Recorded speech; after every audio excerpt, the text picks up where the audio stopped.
আপনারা দেখছেন বাংলা নিউজ। পথ নিরাপত্তা সপ্তাহ পালন নানান কর্মসূচির মাধ্যমে লোকপুর থানা এলাকায় ২৭ থেকে ৩১ জানুয়ারি পর্যন্ত চলবে পথ নিরাপত্তা সপ্তাহ। সেই উপলক্ষে বীরভূম জেলা পুলিশের উদ্যোগে এবং লোকপুর থানার ব্যবস্থাপনায় গ্রহণ করা হয়েছে নানান কর্মসূচির। ঢাকা থাকুক মাথা, সুরক্ষায় শেষ কথা। মদ্যপ অবস্থায় গাড়ি চালাবেন না, ইহা আইনত দণ্ডনীয় অপরাধ।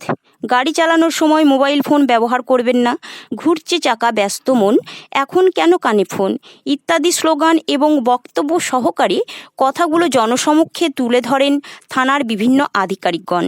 এছাড়াও একটি সুসজ্জিত ট্যাবলো, সচেতনতামূলক স্লোগান সম্বলিত প্লেকার্ড, ব্যানার সহযোগে পদযাত্রা বের হয়। সোমবার লোকপুর নিচু বাসস্ট্যান্ড এবং মঙ্গলবার আলিয়র চৌরাস্তা মোড় সহ লোকপুর থানার বিভিন্ন এলাকায় ঘুরে ঘুরে সচেতনতার বার্তা ছড়ানো হয়। পাশাপাশি এদিন পথ নিরাপত্তা সপ্তাহ উপলক্ষে লোকপুর থানার বুধপুর মোড়ে স্পিড রেডার গানে মেশিনের সাহায্যে যানবাহনের গতিবেগ পরীক্ষা করা হয়। গতিবেগের সীমা লঙ্ঘন করলে তার জরিমানা করা হবে বলে পুলিশ সূত্রে জানা যায়। উল্লেখ্য, বেপরোয়াভাবে গাড়ি চালানোর ফলেও ঘটে বিপত্তি। তাই পথ নিরাপত্তা সপ্তাহ উপলক্ষে লোকপুর থানার ওসি পার্থকুমার ঘোষ একগুচ্ছ পরিকল্পনা গ্রহণ করেন। যেমন মদ্যপ অবস্থায় গাড়ি চালানোর জন্য চালক নেশাগ্রস্ত মেশিনের সাহায্যে চেকিং, দ্রুত গতিবেগে গাড়ি চালানোর জন্য স্পিড রেডার গান মেশিনের সাহায্যে চেকিং, বিনা হেলমেটে গাড়ি চালানো ইত্যাদি বিষয়গুলোর উপর নজরদারি চালাতে তথা পথ দুর্ঘটনা এড়াতে এরূপ পদক্ষেপ বলে জানা যায়। কর্মসূচিতে উপস্থিত ছিলেন লোকপুর থানার এএসআই নয়ন ঘোষ, আনোয়ার ফারুক খান, অরূপ কুমার দাস এবং দুবরাজপুর থানার ট্রাফিক এএসআই বিপিন চন্দ্র ঘোষ সহ অন্যান্য পুলিশ ও সিভিক ভলেন্টিয়াররা। যে কর্মসূচি আছে সেই কর্মসূচি দিয়ে আজকে আমরা আলিওয়ার চৌরাস্তা মোড়ে আমরা হাজির হয়েছি। আমি সেফ ড্রাইভ সেফ লাইফ সম্বন্ধে কিছু আপনাদেরকে বলবো।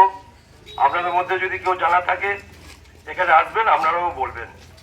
সেফ ড্রাইভ সেফ লাইফ হচ্ছে নিজে নিরাপদে থাকেন, নিজে সুস্থ থেকে নিরাপদে গাড়ি চালান, যাতে করে নিজের দুর্ঘটনা থেকে নিজেরা রেহাই পাবেন এবং বিভিন্ন পথচারী বা অপর কোনো যানবাহন তাদেরকেও নিরাপত্তা দিতে পারবেন।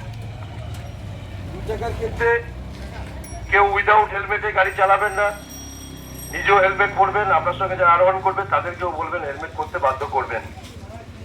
4 চাকার ক্ষেত্রে বিশেষ করে যেটা আছে, আপনারা অবশ্যই সিট বেল্ট ব্যবহার করবেন। আর মদ্যপ অবস্থায় কেউ গাড়ি চালাবেন না, মদ্যপ অবস্থায় একেবারে নিষিদ্ধ গাড়ি চালা। টেলিফোন বা হেডফোন ব্যবহার করে কেউ গাড়ি চালাবেন না, কেমন, যাতে করে অপর কোনো গাড়ির আওয়াজ আপনারা শুনতে পাবেন না। তাই হেলমেট, হেডফোন এবং মোবাইল সহজে কেউ গাড়ি চালাবেন না।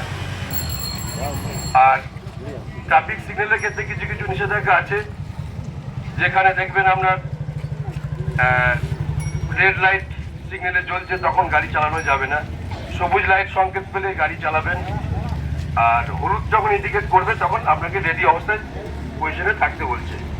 কেমন, রাস্তায় অনেক কিছু সিম্বল দেখা যায়, সেই সিম্বলগুলোকে আপনারা দেখবেন।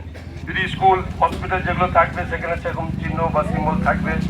রাস্তা ফাঁকা, পথ কোন দিকে আছে তীর চিহ্ন দেখে বোঝানো যায়, সেগুলো রাস্তায় চলার পথে ফলো করবেন। জনবহুল এলাকা যেগুলো আছে সেগুলো কিন্তু ধীর গতিতে গাড়ি চালাতে হবে। এই নিয়মগুলো আছে, এগুলোকে মেনে চলবেন, তাহলে দেখবেন আপনি নিজেও সুস্থ থাকবেন এবং অপরকেও সুস্থ রাখতে পারবেন। কেমন, এই বলে আমি আমার বক্তব্য শেষ করছি। আপনাদের মধ্যে থেকে যদি কিছু বলতে চান এখানে আসতে পারেন। লোকপুর থেকে শেখ রিয়াজউদ্দিন ও বিপিন পালের রিপোর্ট, বাংলা নিউজ।